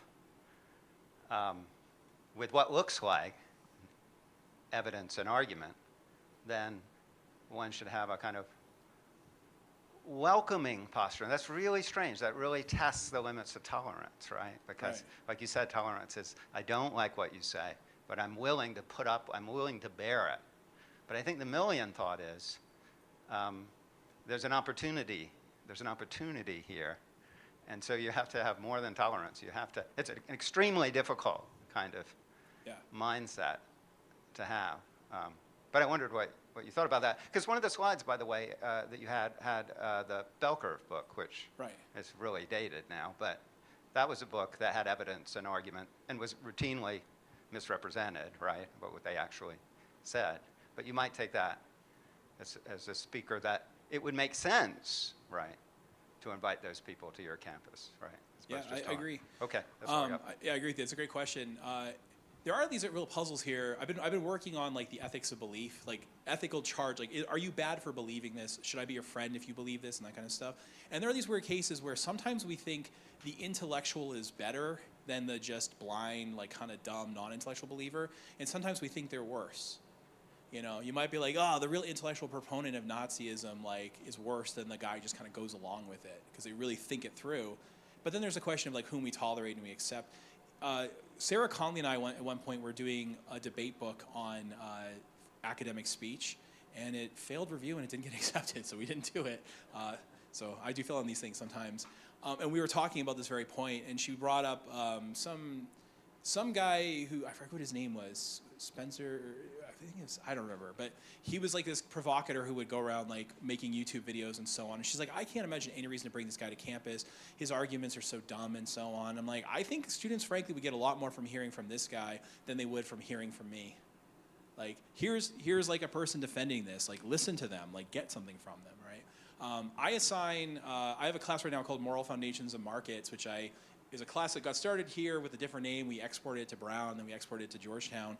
And a few weeks from now, we do a review of like every major political philosophy, and I have them read Hitler and Mussolini, right? And the reason I have them read Hitler is there's a particular set of passages that they end up like agreeing with, and it really upsets them, right? They're like, I give them like, okay, yeah, I guess he should be allowed to kill Slavic people and take their land. They're like, premise 1, premise 2, premise 3, I agree with all those. Conclusion, I disagree with, and it's a valid argument. Oh crap, what do I do, right? So I think like, yeah, engaging with this stuff is actually often very positively valuable. So it's like literally one of the most evil people ever to live, and I would give this paper to students at Brown, and they would go, oh crap, I have to agree with Hitler on pain of consistency. How do I get out of this? But all 3 premises are right. You know, and what do I do? So I think you're right about that stuff. But then I do have a worry about, like, oh, you get special permission because you're an intellectual. You know, we intellectuals have a lot of tendency to give ourselves special permission, you know, and I don't know. I'm not sure what else to say. Any other questions? Okay, from back, Spencer, come here. If you want to. Okay, great. Speak loudly.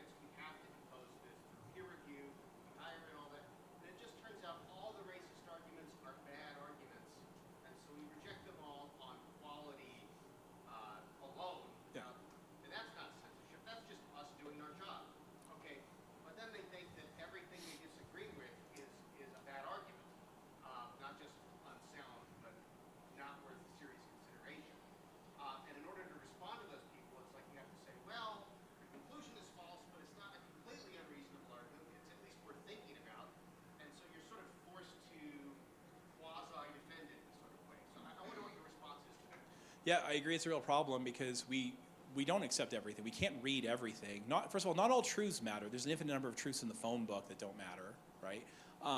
We can't read everything. Our time is limited. We have to budget it. So frankly, I think when I do like philosophy stuff, I often will like give people the dumb arguments and the bad and the good arguments, in part because the dumb arguments are often the arguments that people believe. Right? Like my basic view is for every ideology, 80% of the people who accept that ideology accept the dumb version of it for dumb reasons, including the people who have my ideology, right? So I think you want to actually confront the bad arguments as well as the good arguments. You learn a lot more from doing that. But when it comes to publishing, as a journal editor, I face this problem. Right? I had 7 submissions today to the journal that I edit. Like, I'm not going to referee, like, not all those are going out to a referee. Which ones do I desk reject? Which ones do I send out to a referee? When I get referee reports, how seriously do I take those? You know, I have to have this discipline where if I get something that I'm strongly inclined to disagree with, you know, I had like a thing the other day that was like, this Marxist argument leads to these conclusions, and I'm like, I don't like Marx. Like, what do I do? And so I have to like discipline myself to go, well, I'm going to actually, in a way, be almost, I know my bias, I'm going to try to be extra fair to it and like extra accepting because I know I'm disinclined to accept it, right? But at the end of the day, these are personal attempts, and there's no way to really institutionalize that. You know, none of these things have like a clear solution where you could just say, here's a rule and we fix it, right? If you have a bunch of people who are committed to open inquiry and really value that, you would expect social norms to develop and tendencies to have the right to go the other way, but there's not like a rule I can implement that will fix that problem or fix the problem that Steve's talking about. What can we do? Yeah, back there, I'm sorry I don't know your name, but if you could speak loudly. Yeah, please yell, yes.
Who are the censors? You said a censorship board. What is a censorship board? Well, I said if you created a censorship board, like imagine you decided like this is a problem and you created a censorship board, who would want to staff it?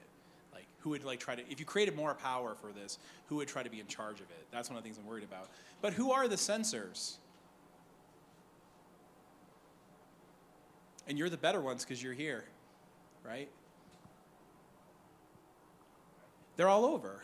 We're all doing this censorious stuff. We're doing it sometimes by lodging complaints that are unfair, sometimes by, we're hiring and we're not gonna hire that person because we disagree with them, but we'll come up with some other reason. We're doing how we do our reports, we're doing it our refereeing reports, we're doing it by the way that we frown at people and disinvite them to parties or let them know that they shouldn't even say things in the first place so they don't even get the frown. We're constantly engaged in censorious behavior to one another, not just about politics, about all sorts of things. We're all engaging in this kind of behavior. We want approval. Most of us want social approval, even me, and I'm super disagreeable. We want social approval. We want career advancement and so on. And we use all sorts of things to have tests of this, and we engage in sometimes direct censorship as when someone gets fired. And sometimes we do all these kinds of social punishments. We're constantly doing it. And if you haven't seen that, what field are you in? You're a historian. I got to come over to history because apparently you guys are great. But actually, no. That's not the legal definition of censorship either. I think the terms matter here. Yeah. Censorship, maybe I'm misunderstanding. Yeah, if you want to call it censorship or something like that. These sorts of behaviors, instead of censorship, just use a new word. Call it schmoop. I don't care what you call it. There's a bunch of behaviors that are dangerous for the reasons I said. And if you don't want to call it censorship, call it something else. Because if you want to use the term a specific way, I'm not wedded to the term. What I'm worried about is our tendency to exclude, our tendency to punish, or if you don't want to call it punishment, our tendency to inflict costs upon other people for what they say, our tendency to try to influence people in pernicious ways. That's kind of stuff. And I think we're constantly doing that. Great, thanks. Let's move on. Any further questions? Okay, Trevor, here you go.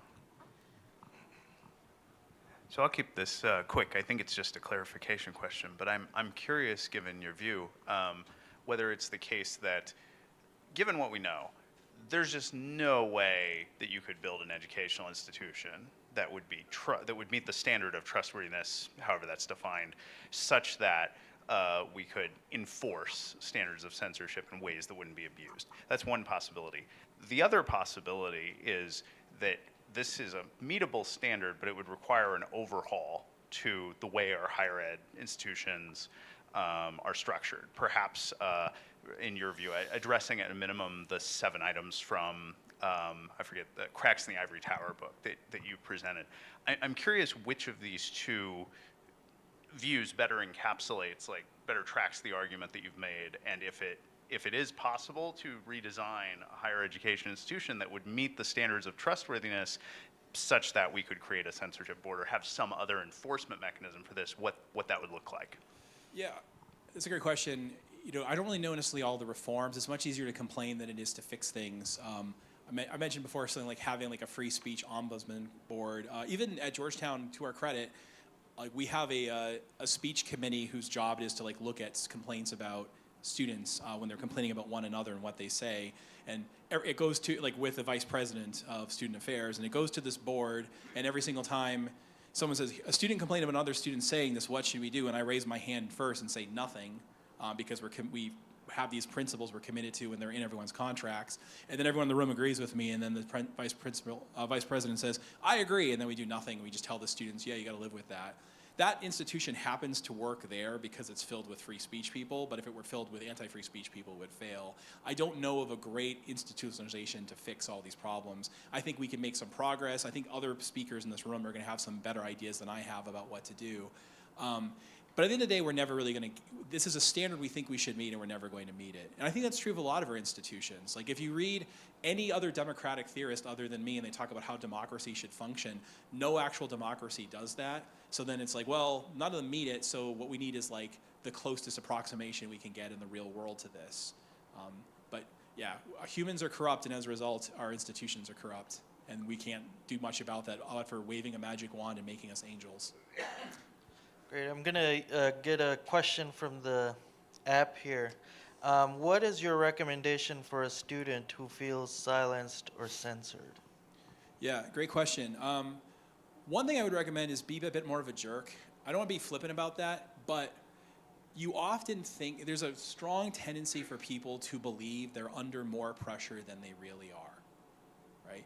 I was just teaching I have a class called Ambition that I teach for first-year business students, and we just spent the whole day on Wednesday talking about how easy it is to say no, even though it feels like it's hard. And like the research on like why you think you can't say no to people when they ask you for things, but you can, and you probably won't have major repercussions. One thing to keep in mind is you are surrounded by a lot of people who want to hear what you have to say. The people who want to crush you are for the most part a pretty small minority. It's only a pretty small minority of people that are deeply, deeply intolerant. And a lot of other people, yeah, maybe that I found out that you're on the other side, I'm not necessarily gonna invite you to a party, but like, I'm glad that you talked in class.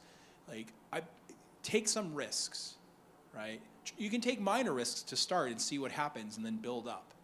You know, like what happens if I just raise my hand and say something along these lines? How do people react? Can I push it a little bit further? You might be surprised, right? Also, you might be able to find out which professors are good at like creating open environments. I had this class at Brown. This is the best compliment I ever got as a professor from a student. I had this class at Brown, and on the last day, a student said, "You know what? I don't know what anyone in this class actually thinks." Like, and it wasn't because people were quiet, it's because they wouldn't stop talking. He's like, we've discussed all these things. You have to read Hitler, man, and like all this stuff. And I don't actually know what anyone in this room thinks about this because we just played with ideas all semester. There are professors like that here, right? There are professors like that elsewhere. Try to find out who those people are. I know you've got discussion boards and stuff, and take classes with them, right? And the more you do that, by the way, the more the other professors might change their behaviors. You can also find out who the professors are that are like going to be really censorious and try to avoid them. And when I was in college, there was a particular professor in the philosophy department who was notorious for, you will get a good grade if and only if you believe you agree with that professor exactly. So just never took classes with them. But I would try taking some intellectual risks because you might not be under as much pressure as you think despite everything I said. We have a strong tendency to believe that we're under authority when we're not. Any other? Dan, here you go. Yeah. So predictably, I liked your talk and agreed with most of it, but I see a problem on the horizon that you gestured at. It's about demographics. There is going to be a demographic decline in enrollments. That's baked in, basically, at this point. In 5 years, the bottom is going to fall out. A lot of colleges, especially small colleges that depend on tuition, are going to go bankrupt.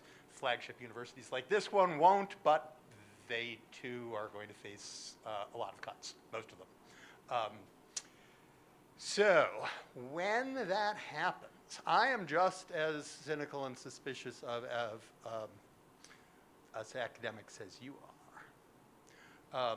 But when that happens, it seems unlikely that the decisions about which departments get cut or don't get to hire and gradually just dissolve are going to have to be made by somebody. So we may not have a censorship board. I don't want to have a censorship board any more than you want to have a censorship board. I also don't want to have administrators making this decision, but I also don't want to have faculty like your colleagues in sociology, the rent-seeking colleagues in sociology, because they're not going to agree with me about the merits of autoethnography as a methodology, say. I would be happy to say, let's make future decisions about which departments get funding on those sorts of substantive grounds. They're going to disagree with me, but there are no content neutral or non-substantive, committed grounds for doing this that I can see. So what's going to happen? I mean, what is the alternative to an equivalent of the censorship board? Yeah. I wonder. No, you're right. When you're talking about like which department should exist and who should get the funding and so on, partly you're doing it on the basis of the quality of their research, right? So, I'm kind of biased, and I think philosophy, for all its flaws, is like probably the best humanity, in part because it's also still the most open-minded humanity, right? Like a person like me can have a really good career in philosophy, but I definitely couldn't in history, right? I would be dead. Or like English, I'd be dead. I agree. I think economics is way better than sociology, and I think sociology is better than geography, right? How do we make these decisions? The problem we have in a university is like people don't know what they don't know. They're biased towards their own view. How could we know? how can we trust anyone to make the decision about which departments get cut and which don't, and without knowing the content of those departments and having some sort of like standard that goes beyond them, the very standards that we're contesting. You know, like if I think it's really good to use quantitative methods and other people think that they're all bogus and bad measurements, there isn't like this neutral point of view. How do we solve the problem of not there being a neutral point of view? I don't know. I'm glad I'm not a dean because I don't have to deal with that. I really don't know how to solve it. As far as what will happen, it'll just be what things are popular and look good to donors. I mean, that's what it will be. Which is, by the way, for philosophy PhD students in the room, if you're thinking about moving to a business school, if you ever think about doing like, I can tell you a lot about that, but one of the nice things about being in a business school is you don't have as many money problems. You know, like that is a big benefit of it, right? Is it because business education is better than undergraduate liberal arts education? No, it's not. It definitely isn't. Some classes are better than others and so on, but like the reason the business schools are doing fine is because that's where the money is, right? So I think what's actually going to happen is who survives and who dies, it's going to be based on where the money is, right? Which will not necessarily track quality. Right. Philosophy, there's no money in philosophy. It's really hard to get people to donate $50 million to you. You know, we're in trouble, right? Very few majors, it's hard. Right? I shouldn't say that here you guys are amazing at fundraising, but most other schools are not. Any other questions?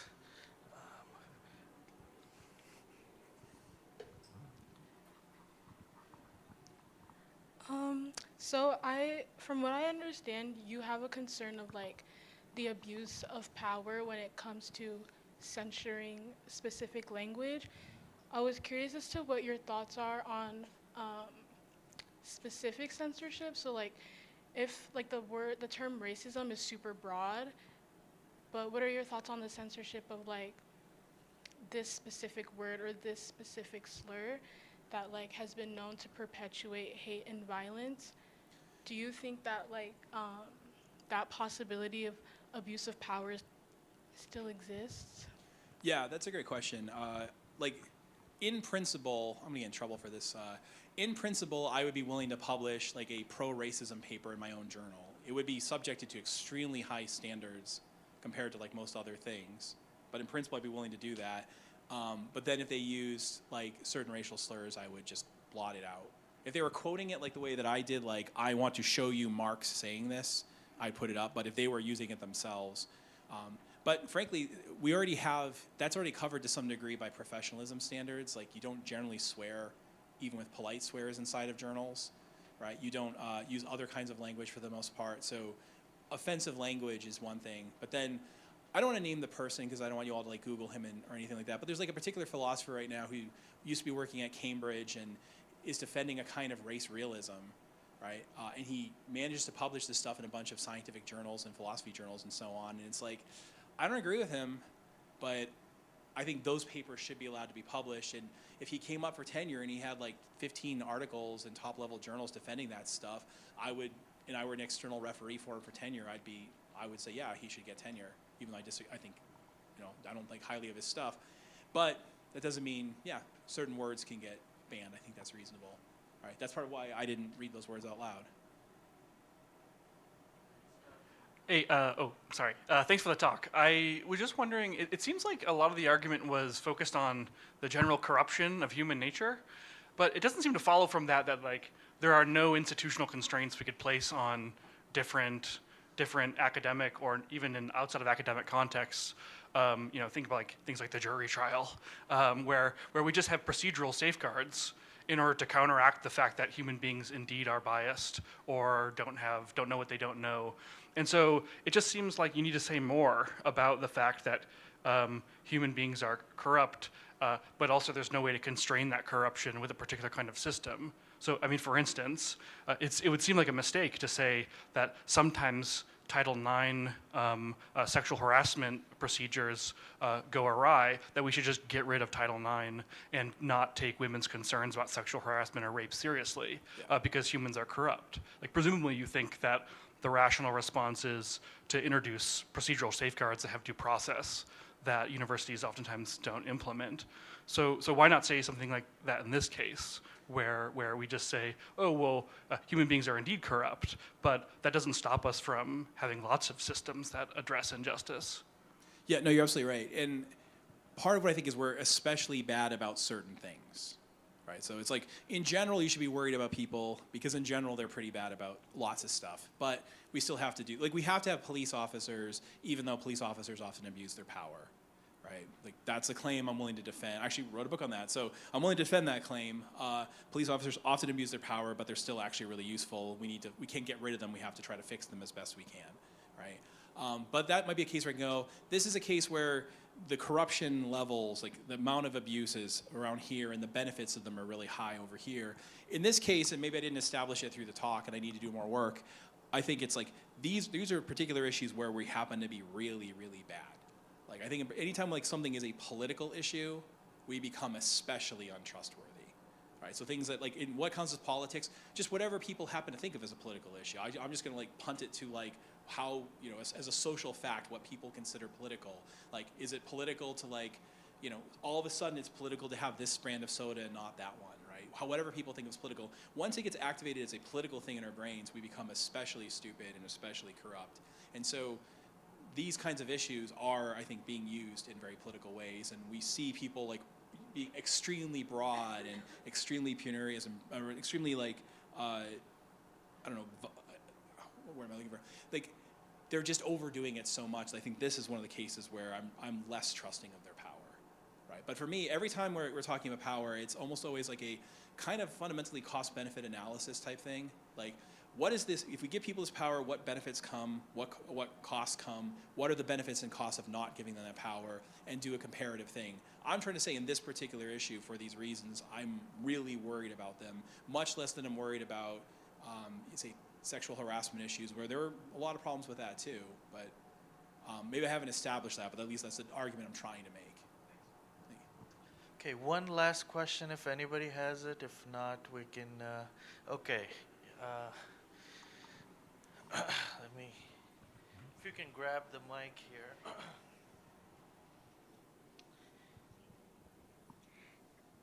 Okay, thank you for the interesting conversation. So my question is just understanding the history and how certain minority groups have been excluded due to racist ideologies. How does tolerating racism, would that contribute more towards excluding such folk? So I can give you kind of like an example just to kind of go with the idea here. So let's say that we have a group of folk who they're all verbal, and let's say that they all are spread out certain distances where they are certain folk are given mics, and there's certain folk who are not. So kind of more on we're already at this phase where there's folks who do have a mic, but folks who don't have a mic. So how does tolerating racism, how does that look like for these people who have not been given a mic or who don't have a mic? I'm not sure I understand the question, to be honest. So again, so given that there has historically been a tendency to exclude minority groups due to racist ideologies already, so how does tolerating racism not put minority groups more at risk towards harm and towards excluding these folk already even further? Okay, I see what you're saying. You know, you have to think about where we are now, like, versus where we were in the past, right? So, like, right now, we're not in a situation where, like, you can just easily walk around and be like, hey, I'm racist, everybody, and people are like, yeah, that's great, like, you're my friend as a result of that. We're instead in a situation where you could say, like, mundane things that, like, most Americans agree with that aren't racially charged, and people will call you racist, right? So we're talking about what social norms work. We have to ask about what would be the good norms given the problems we actually face rather than problems people faced in the past. So if we're in a situation where I think we're in, I might not have established it, but I think we're in it, where the desire to stamp out racism and certain other issues as well, but I picked this one, has gone too far. We're crushing too many things. We're using this as a weapon to attack people who aren't even actually saying anything because we can. You know, you call something racist and you shut them down, and then I win, right? That's, I think, the situation that we're in.